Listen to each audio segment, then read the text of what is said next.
Bam, bam, bam, bam. What's up, man? Welcome back to another episode of the 49 Show. The 49 Show, the 49 Show with your boy, KODS, and I'm back. Want to just give you some 49er news updates as far as training camp. They had a lot of press conferences today. And if you're seeing a picture of this big guy with some big arms as big as his head, bigger than his head, that is Trent Williams that you're looking at right now on that thumbnail. He was in a press conference today along with several other 49ers, and it just feels good taking words from Trent Williams page from what he said earlier today. It just feels good to get back to football, and it looks like that's what's going to happen. There were only about 56 positive tests for COVID in the NFL, in the entire league, and that's not bad considering how many players it is. Quickly, the updates you on the opt-outs as far as the 49ers go. We already know that earlier this week, Travis Benjamin, the wide receiver, opted out. And today, right at the last minute before the deadline, we had offensive tackle Sean Coleman opt out as well for the 2020 season. Now, Travis Benjamin was a wide receiver that we signed during the offseason, pretty early in the offseason as well, somewhere around free agency after it got started and kicked off or whatnot. Travis Benjamin was a wide receiver who played under Shanahan's system one season in Cleveland in 2014, and he had his best season, which is no surprise. That's what Kyle Shanahan does for a lot of players. His scheme and his game planning can really, really boost a player's numbers, no matter, if they're really all pro or not. So he opted out, though. He had Marquise Goodwin type speed. However, there's no guarantee he was going to make the roster anyway. So he basically took his little guaranteed money, whatever that was. I didn't look into it, and that'll be it. He's not playing for the 2020 season. It was just a one-year deal. So we won't get to see what would have happened with Travis Benjamin. Now, I don't know how much, again, he would have been in the offense. He does have Marquise Goodwin's speed, however. I don't know how much he would have been in the game plans, how many snaps he wouldn't have gotten, and things like that. He might have been a big part of the offense. Who knows? But now it's irrelevant because he opted out. Sean Coleman, our swing tackle. I don't know how a lot of you think of him. I remember him briefly in a preseason game, and he got hurt, and he was done for the season. So we didn't get to see a lot of him. Some Niner fans seem to think that he was a pretty good swing tackle. I, on the other hand, I thought he was getting torched the few times that I can remember seeing him in Cleveland, and the one preseason game, I believe it was. I could be wrong. I think it was him, though, and I didn't really just see him doing a lot. So what I'm trying to say is I don't think either one of these two guys will be missed, and fortunately for us, there's only two players that opted out. Now, the reason for Sean Coleman opting out is that when he was 18, he had some kind of leukemia, some kind of acute leukemia. And so he just has, worries about that with the COVID and things like that. And that's fine. I don't care if it was George Kittle that decided to opt out. As fans, we really need to, just understand and respect where these players are coming from. I mean, I don't know if any of you out there have had anybody close to you, friends or family or yourself that has, been diagnosed with COVID. I mean, I've tested positive for it. So, I mean, even if whether you have or haven't, it's a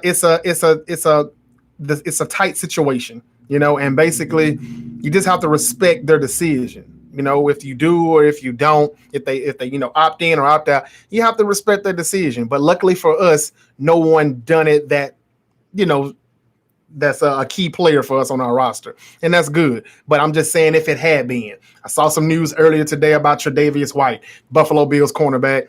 On Twitter, fans were eating him alive, just being downright disrespectful.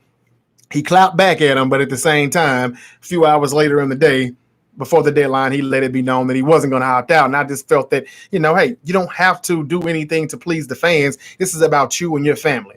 And, so I just wanted to say that. But again, fortunately for us, Sean Coleman is the only guy, him and Travis Benjamin, who are opting out. And that's two players that we didn't have last season anyway. So it's not going to hurt us at all. All the key players are there. The deadline is over. So we have our entire roster that's pretty much going to be playing.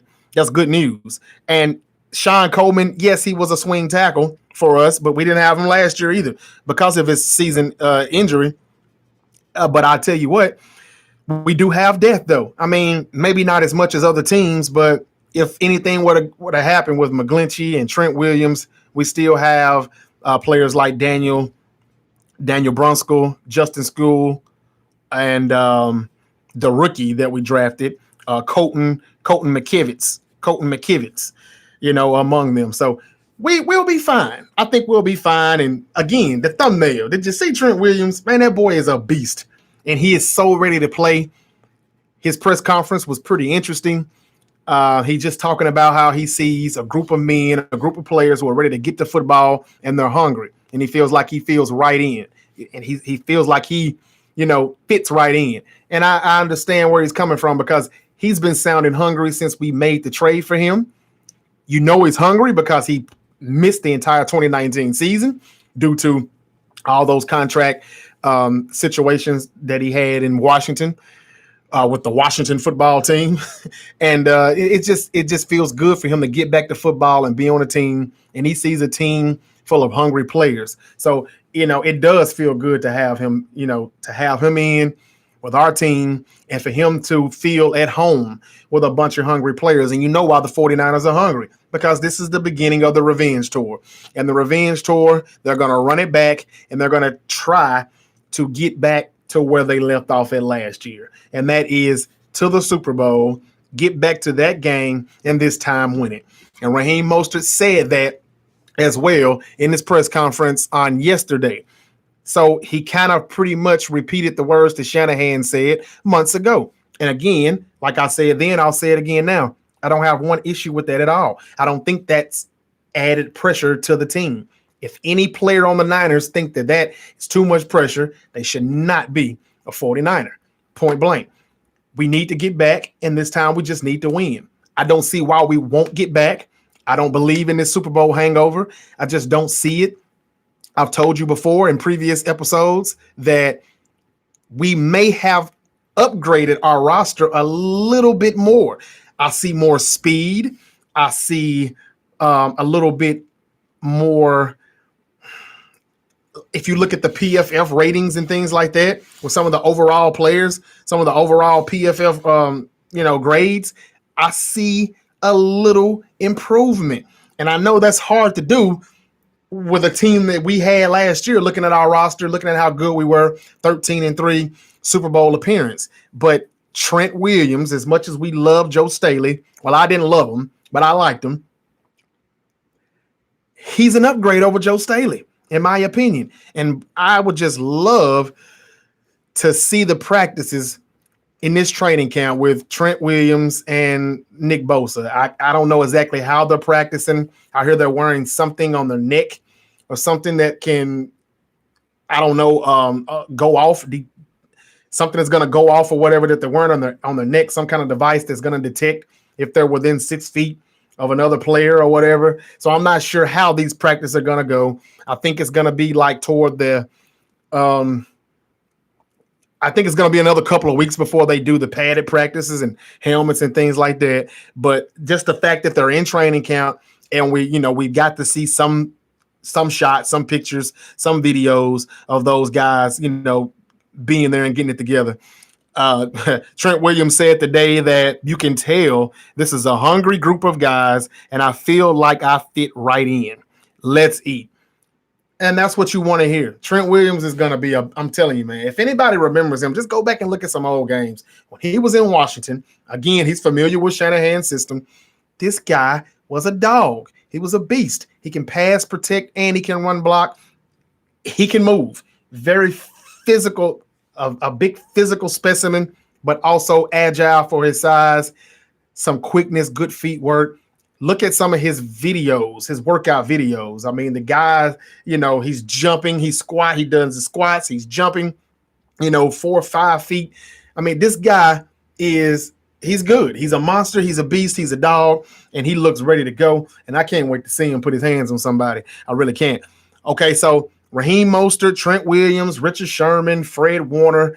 These were some of the players that spoke at the podium for the press conference yesterday and today. Finally getting to hear from some players. Fred Warner has bulked up a little bit as well, from what I can tell. A lot of people are talking in the 49ers locker room about Jet, and that's Jerick McKinnon. I know a lot of people, would love to see what he's going to do this season. We signed him in 2018 offseason.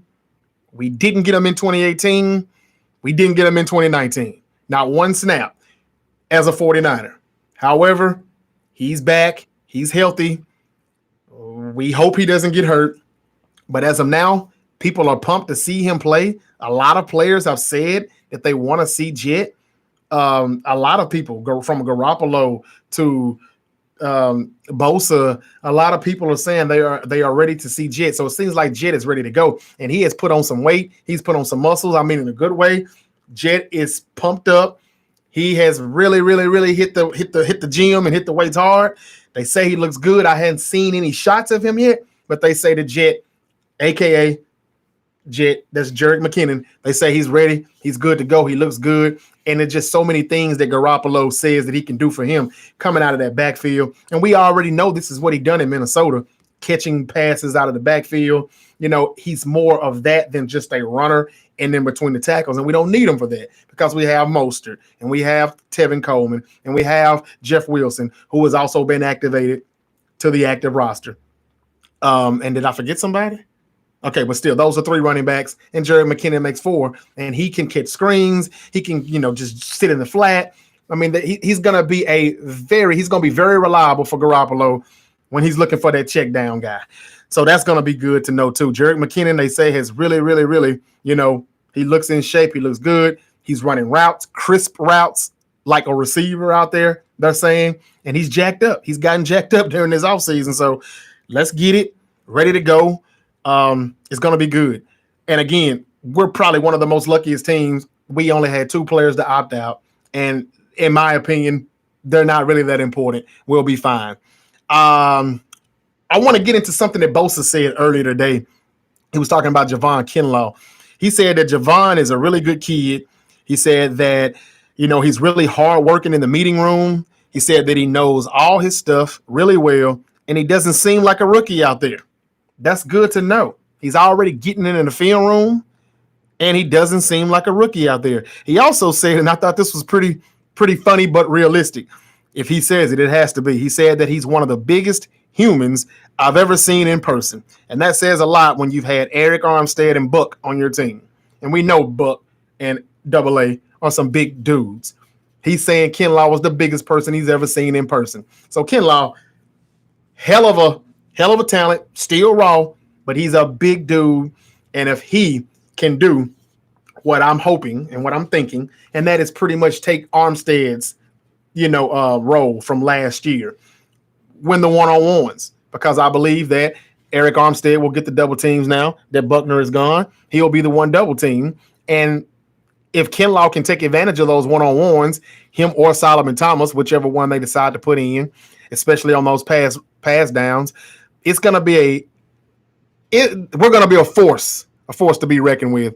And, if they decide to say Kinlaw was just too much of a dog, he's too much of a beast, let's double him, then AA goes back to what he did last year, and he'll win the one-on-ones. It'll be a pick your poison type of situation with the 49ers if you're playing them. And, so it's going to be, I think it's going to be trouble for our opponents all season long. The schedule looks good. It starts off great. We get 2 weeks in New York, back-to-back, playing the Jets and the Giants. In my opinion, those are dubs. They should be dubs.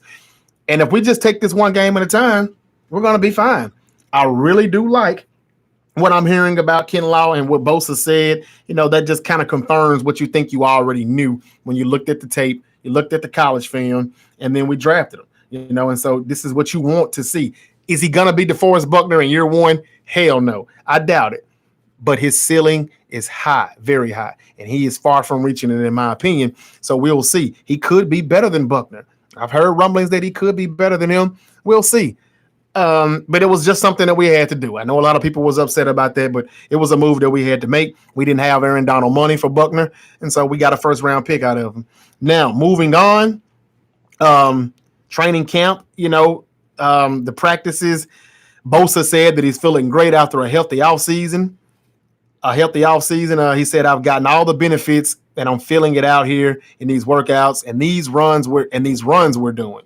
I feel like I'm by far in the best shape that I've ever been in. Now, that's something to say when you're saying that the defensive rookie of the year from last season is in the best shape that he's ever been in.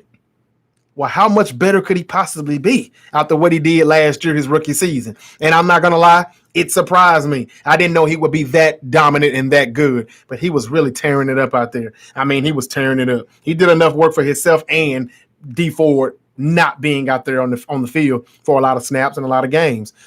But he says he's in better shape.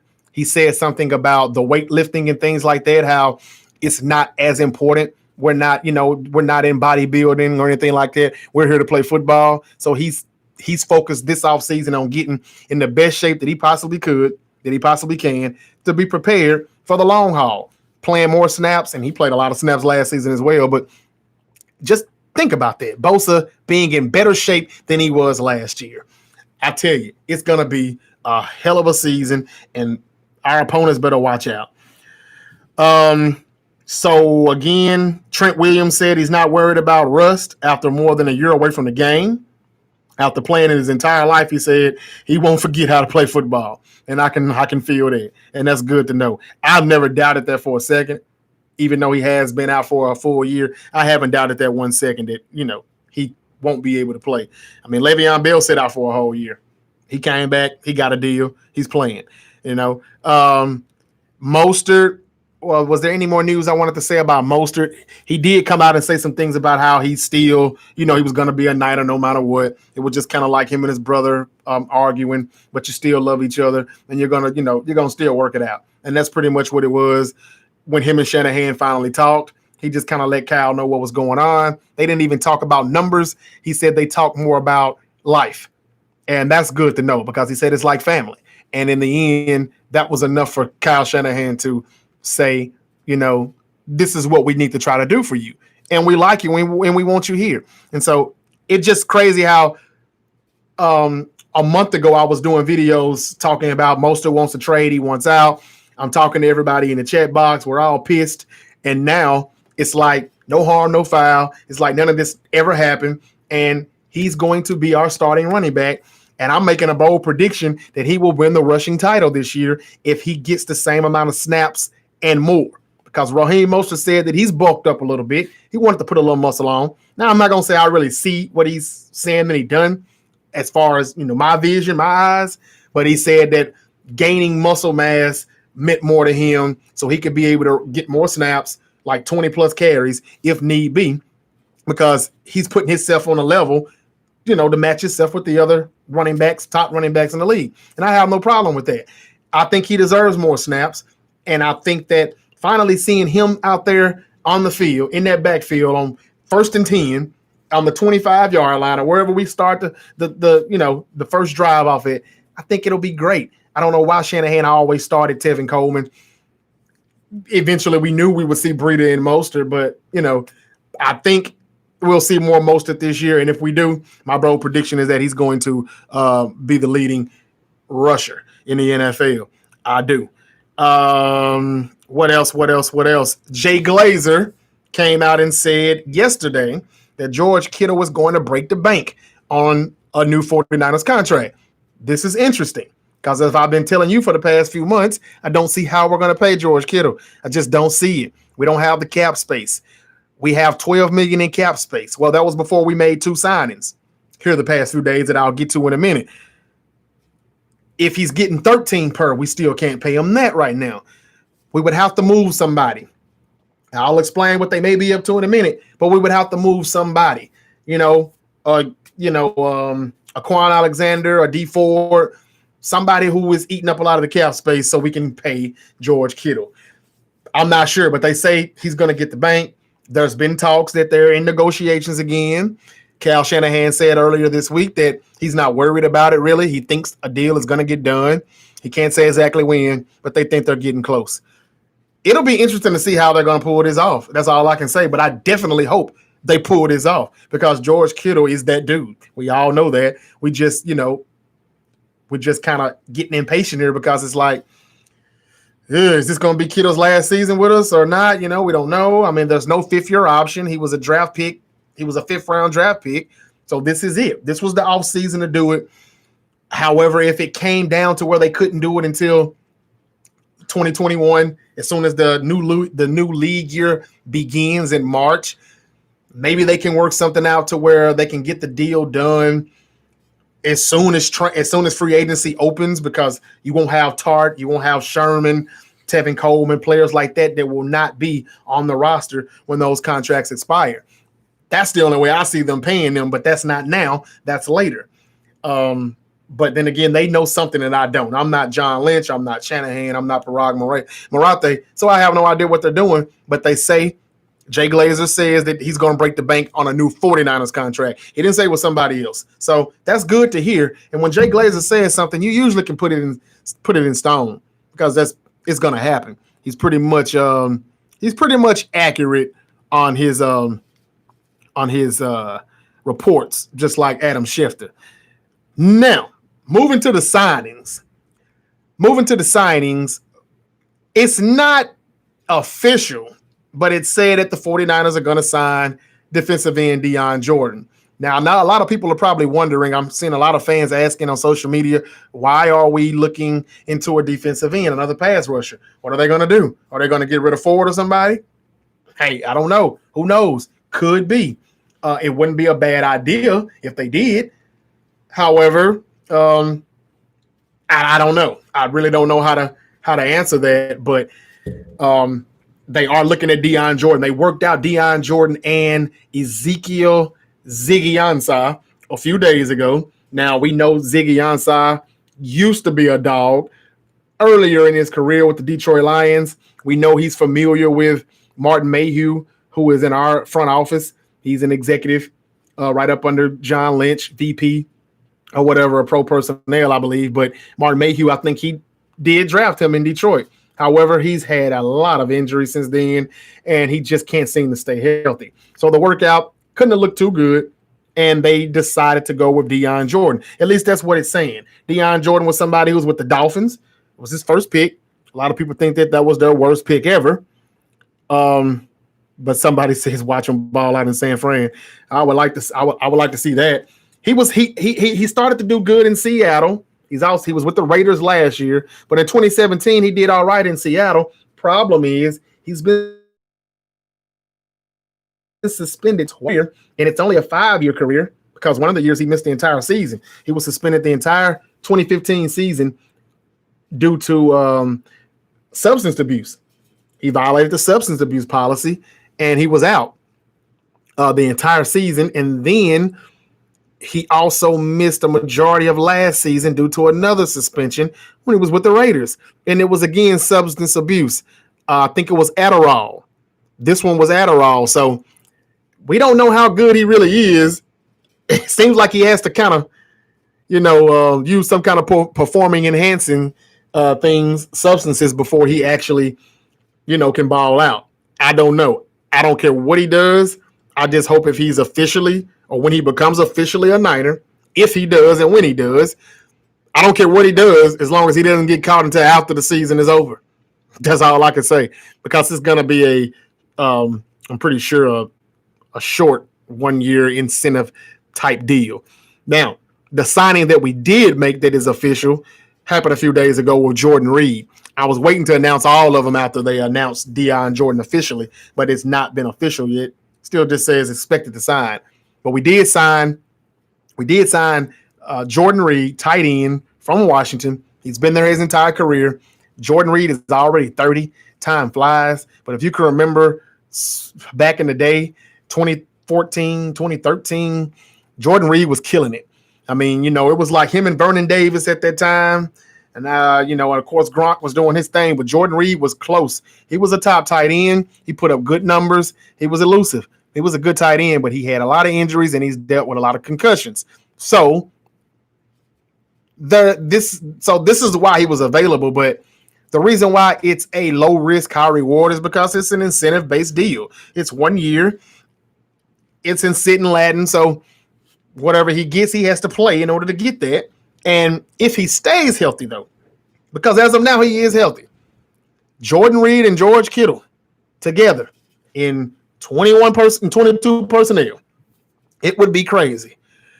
It would be crazy. They're blocking. You got your if Kittle was blocking, you still can have Jordan Reed running a route. You know, you can have them both blocking. You can have them both out, running routes. You can have them both line up outside as a receiver at times. It just depends on what formation he's in, what down it is, and what he wants to do, what Kyle Shanahan wants to do. But they can both line up outside like wide receivers as well. You can stick one of them in the slot every now and then. You can, like I said, jumbo, single back, 22 personnel. This could be very, very, very special.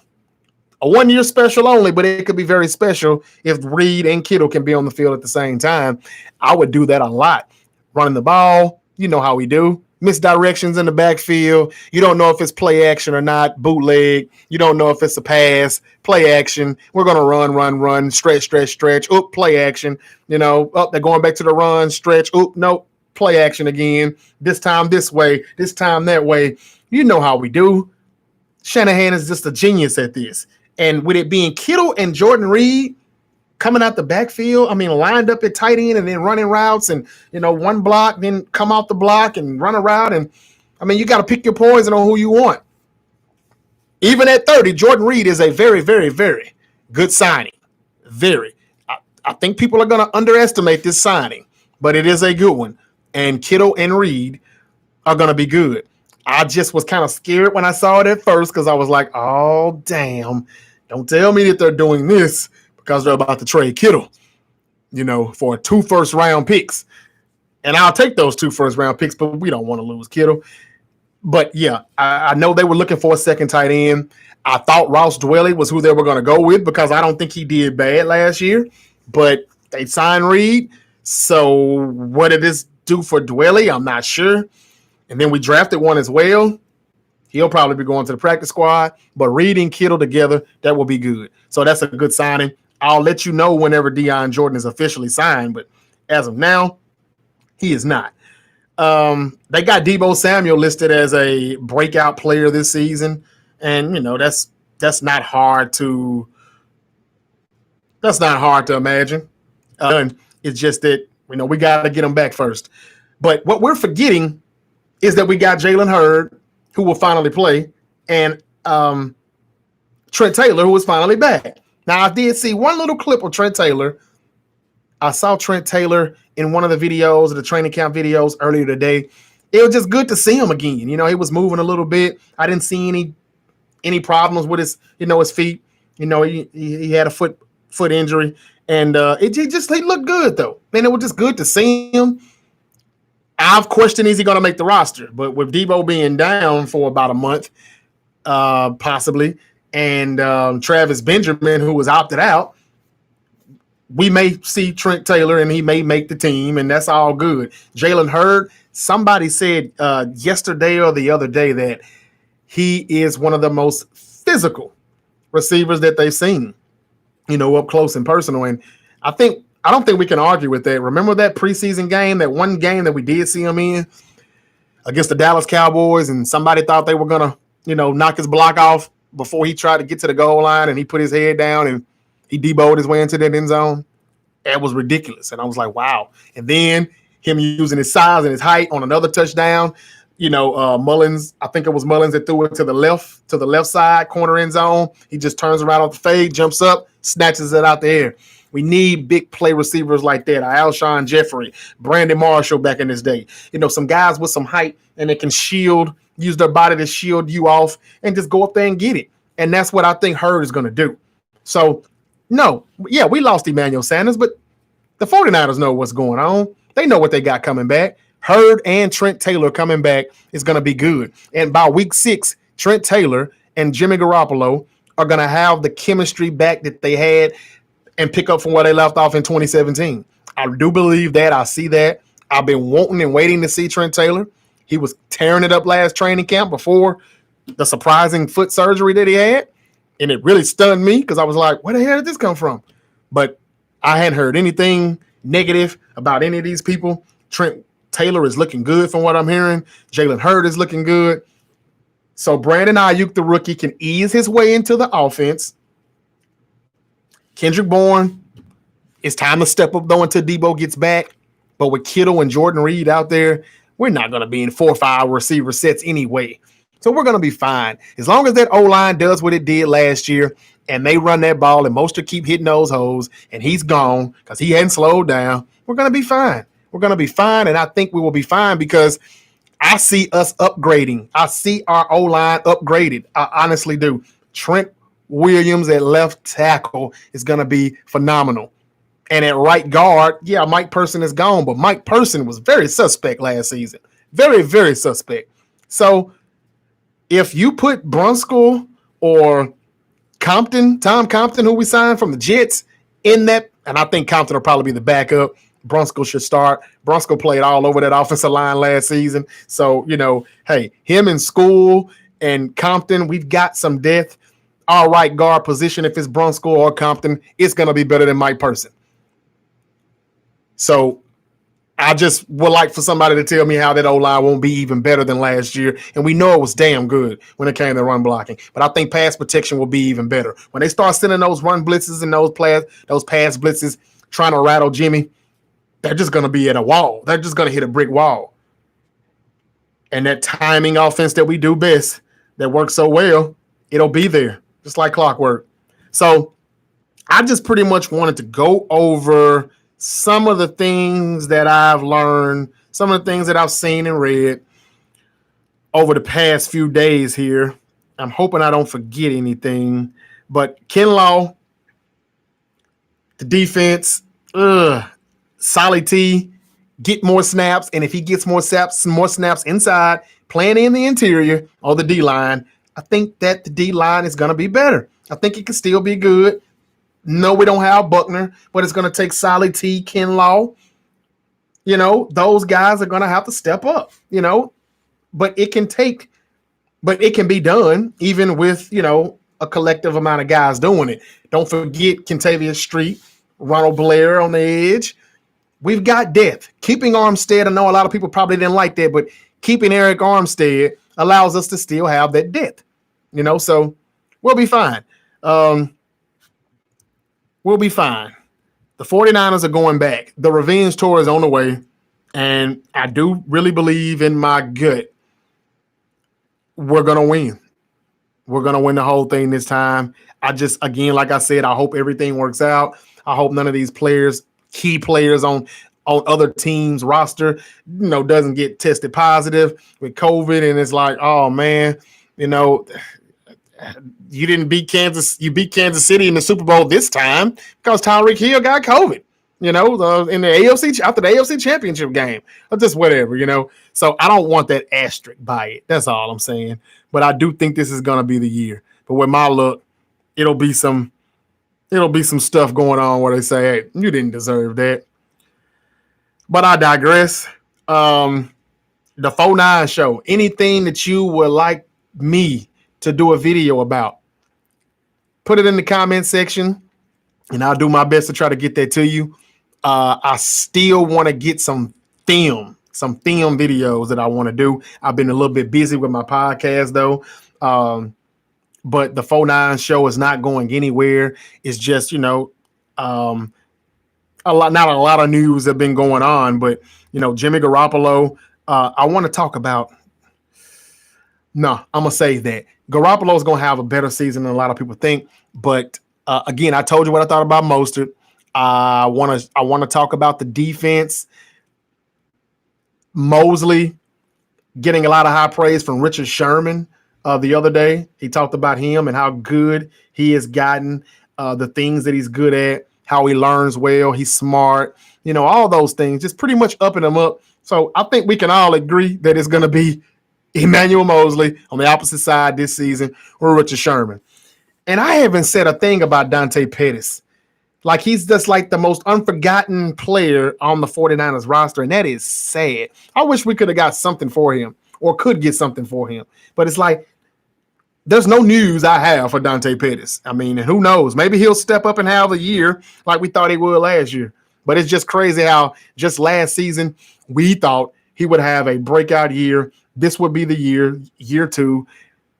And he was all we really had to talk about because we didn't know much about Jalen Hurd. And he done nothing. And Debo snaps as a rookie. And we trade for Emmanuel Sanders because no one stepped it up like Pettis. And then Goodwin, not even worth mentioning right now. And so it's just crazy how, things change, man, so quick. We were talking about Pettis, and now we're not talking about Pettis at all. So Shanahan is optimistic again about the Kittle contract, that they'll reach an extension. We hope so. That's all I can say for right now. But I just cannot wait to see Trent Williams. That boy is a beast. I can't wait to see him. Oh, and another thing I was going to say, the Seattle Seahawks picked up DJ Reed off waivers. Forgot to mention that he is done for the season. They said that he probably could have made it back in December, but even that's if it wouldn't have been any setbacks. So John Lynch said that him and Kyle thought that was the right thing to do, to put him on IR, and his season would be done. I didn't know he was waived, but he got waived apparently. And Pete Carroll, wouldn't you know, pick DJ Reed up off waivers. And then it's just classic Pete Carroll. We know what they do all the time. They've been doing this since I don't know when. They've been doing this for a very long time, though. And they get nothing out of it, So if they're trying to pick his brain or whatever it may be, they get nothing out of this. But they picked up DJ Reed off waivers. Who cares? And a few days after the very next day after it's a report that we are going to sign Dion Jordan, expected to sign Dion Jordan. The Seahawks come out the very next morning, and they're looking at pass rushers. They're supposed to be looking at Clowney's replacement, and it's supposed to be Clay Matthews, old ass, or I forget the other player. But I don't think they're better than Ziggy Ansah or Dion Jordan. I'm not sure, but it's just crazy. Like, what is this monkey see, monkey do? The Seattle Seahawks, they're hilarious. I'm not worried about them unless I get some breaking news saying that they signed AB. Other than that, I'm not. And even then, AB crazy ass will do something when he comes back week 9, week 10, and play his first game. He'll do something before week 16 arrives, and he'll be cut again, more than likely. So I'll take that back. But anyway, that's about all I got. Good people out there, Bay Area, man. I appreciate y'all watching, listening. Thank you for being with me and staying faithful, man. Like I said, that's pretty much all the news that I have for now with the 49ers. Just wanted to give you updates. Training camp practices, when they get started, I'll have plenty to talk about. But as of right now, it was just a press conference day, and players are just talking about how they're excited and they're ready to get to playing some football. And Richard Sherman, one more thing, he did say something that made a lot of sense. He said that they're probably in the best situation out of the other 31 teams in the league because they're in Santa Clara. And I think what he's trying to say is that, Santa Clara is nice. It's a nice place to be, area to live, but it's not one of the biggest partying cities or whatever in America, so it's not like they're in Vegas, good luck Raiders with that. It's not like they're in Miami, anything like that. So I think he's just trying to say that San Diego. So I think he's just saying that, look, it's not like they're going to have anything that's going to tempt them to get outside the bubble, outside of their space and do something stupid, where they can get, in some trouble and mess around and test positive, So I like that, what he said, and it made a lot of sense. So the San Francisco 49ers, man, training camp is officially underway. It's going to be a good one if they continue to do what they're doing. It looks like they're going to play. But the best news out of the day is we got Jordan Reed. We're expected to sign Dion Jordan, and only 2 players opted out, Sean Coleman and Travis Benjamin, the wide receiver. In my opinion, they meant nothing to our team anyway. So, and no disrespect when I say that.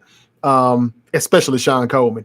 But so we've got our team. Everything is good. Nobody opted out. They're ready to play. They're ready to rock and roll. This has been the 4-9 show. I'll be back. Thank you for watching. When I come back, I'll give you information on what's going on in training camp, and I want to break down some film. I just got to get the right tape and film that I'm looking for, and I want to break some things down to you. It's just so different to do it when there's a few different players on the roster. I want to talk about Brandon Ayuk and Javon Kinlaw, though, in a major way. Thank you for watching the 4-9 show. I'll be back. And you already know my motto, red and gold till I'm dead and cold. All right, peace and love. Y'all be safe out there.